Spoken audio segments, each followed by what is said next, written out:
في صوري وكنا قد تابعنا بكاميرا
This latest incident, resulting in dozens of people killed and injured, according to Gaza's health ministry, has prompted widespread outcry and demands for independent investigations. Hamas claims at least 27 Gazans were killed and dozens injured when Israeli troops opened fire near an aid distribution centre in southern Gaza. Health officials in Gaza say 27 Palestinians have been killed near an aid distribution centre, accusing Israeli forces of opening fire. Middle East correspondent Matthew Doran reports from Jerusalem. This is the third attack in as many days, and Palestinian authorities are once again pointing the finger of blame towards Israel. Note the references to Palestinian authorities or Gazan Health Ministry or the Gaza Health officials. This means Hamas. This means they are quoting Hamas. And given Hamas is a terrorist organisation, everything they offer is propaganda. It turns out, and the Israelis and other sources have demonstrated this with video evidence, that Hamas terrorists were shooting at crowds and trying to keep Gazans away from the aid deliveries. The real story here is that Israel and the US are trying to deliver aid directly and for free to Palestinians in Gaza, keeping Hamas out of the loop.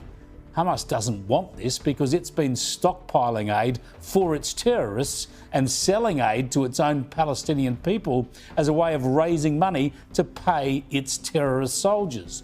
Yet the world's media gives Hamas a free pass and blames Israel by amplifying and regurgitating Hamas propaganda. This behaviour was called out frankly at the White House overnight when a reporter asked for a response to the latest claims. The administration is aware of those reports, and we are currently looking into the veracity of them because, unfortunately, unlike some in the media, we don't take the word of Hamas with total truth. We like to look into it when they speak. Unlike the BBC, who had multiple headlines. They wrote, Israeli tank kills 26, Israeli tank kills 21, Israeli gunfire kills 31, Red Cross says 21 people were killed in an aid incident, and then, oh wait, they had to correct and take down their entire story, saying we reviewed the footage and couldn't find any evidence of anything. This media nonsense plays out here in Australia too, and the national broadcaster, the taxpayer-funded ABC, is central. It's already had to issue a correction and take down stories from its online platforms after running the wild allegations over violence at the Gaza aid delivery locations. And while it's also issued corrections and claimed to have taken down stories relating to those horrible and plainly false claims about 14,000 babies being on the brink of starvation, it's pretty easy to find these dangerously incorrect stories still available online.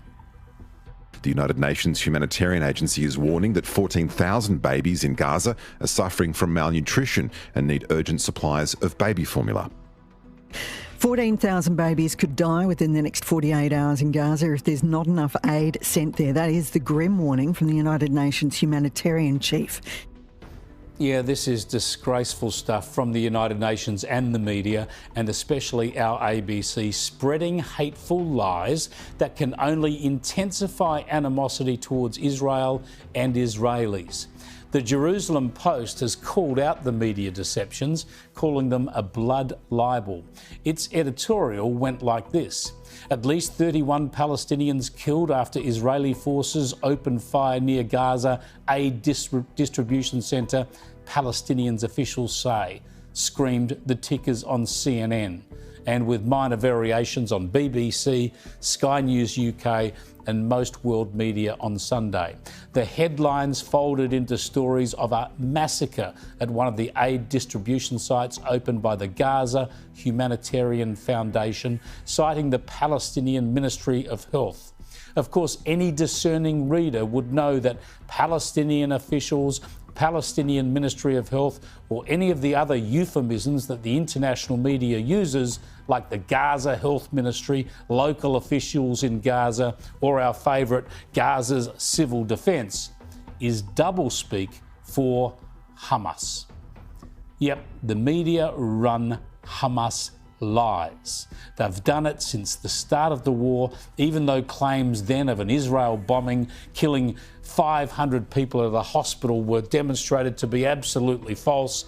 The media lines up still to promote more false stories from Hamas. It is sickening and it leads to hatred, and no doubt it then plays a role in the escalating violence we see against Israelis around the world. Facts matter, but this false narrative goes on and on. If the White House can call it out and the facts back up that stand, what does it say about the UK government, the European governments and our own government when they regurgitate this stuff instead of calling it out? I think it says a lot.